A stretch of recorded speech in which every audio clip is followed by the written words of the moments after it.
What happens when you take ATV racing, throw in weapons, illegal underground races, a handful of rough and ready tracks, and a heavy dose of early 2000s PlayStation attitude, only to forget to make the game stick in anyone's memory? Alright, what's up everyone? Today we're diving into one of those late PlayStation 1 titles that somehow slipped through the cracks and now sits in that weird corner of retro gaming where nostalgia and mild regret fight it out. I'm talking about ATV Mania, released in July 2003, years after the PlayStation 2 had already taken over living rooms. Gotham Games published it, Deibus Studios developed it, and somehow they thought another PS1 racer was gonna make a splash. In this game, you're not just cruising ATVs through the Alps, you're deep in an underground racing scene where rules barely exist.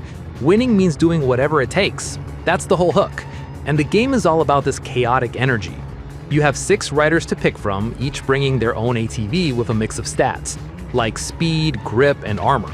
You face off against 5 others on the 6 tracks the game gives you. Championship mode is where most of the action happens. You race for points and cash, and after every race, a reporter jumps in with a question or two. Nail the answer, and you pocket some extra cash. In the end, you can throw that cash straight into your ammo stash. We're talking grenades, mines, homing missiles, because obviously, ATV races are better with explosions.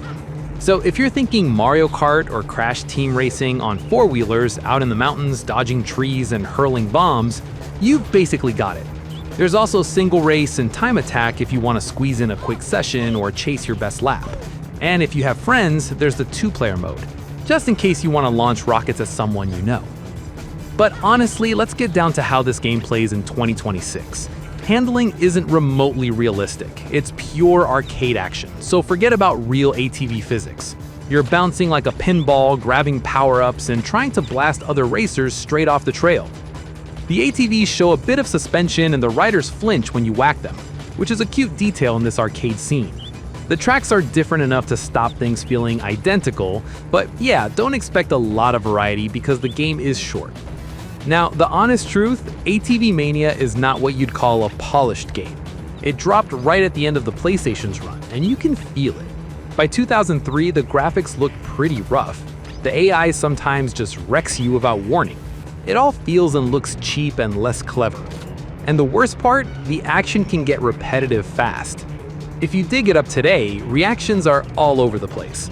Some people call it a hidden childhood favorite, while others just shake their heads, baffled at how this got onto shelves at all. Fun fact, the same studio made the Motocross Mania games, another series with a reputation for being rough around the edges, but many players still remember that series. Still, I gotta admit, the whole underground ATV combat racing thing is charming in its scrappy way, and the post-race interviews add a little personality. And when you finally nail someone with a missile, watching them spin out is just classic arcade fun. If you look at it now, ATV Mania basically sums up the kind of mid-budget games that filled store shelves while the blockbuster titles stole the spotlight. You won't walk away thinking this was some lost classic. It's more like a curiosity, something you play once or twice on an emulator, laugh at how wild and messy it is, and then move on. Hardcore PS1 racing collectors or anyone looking for a weird off-road battle might want it for the collection. But honestly, you better know exactly what you're getting. Short, scrappy, maybe fun for an afternoon. That's about it. So there's a story. ATV Mania, a late-era PlayStation racer shooting for Mario Kart chaos on dirt trails in the Alps. Not great, not terrible, just kind of existing in the gaming history. Still, it's the kind of game that's oddly entertaining to remember and talk about even decades later. What about you? Anyone actually finish the championship on this one? Or did you spot it in the bargain bin and move on? Let me know in the comments. And if you want to hear about more weird and forgotten games, stick around. I've got plenty more where that came from.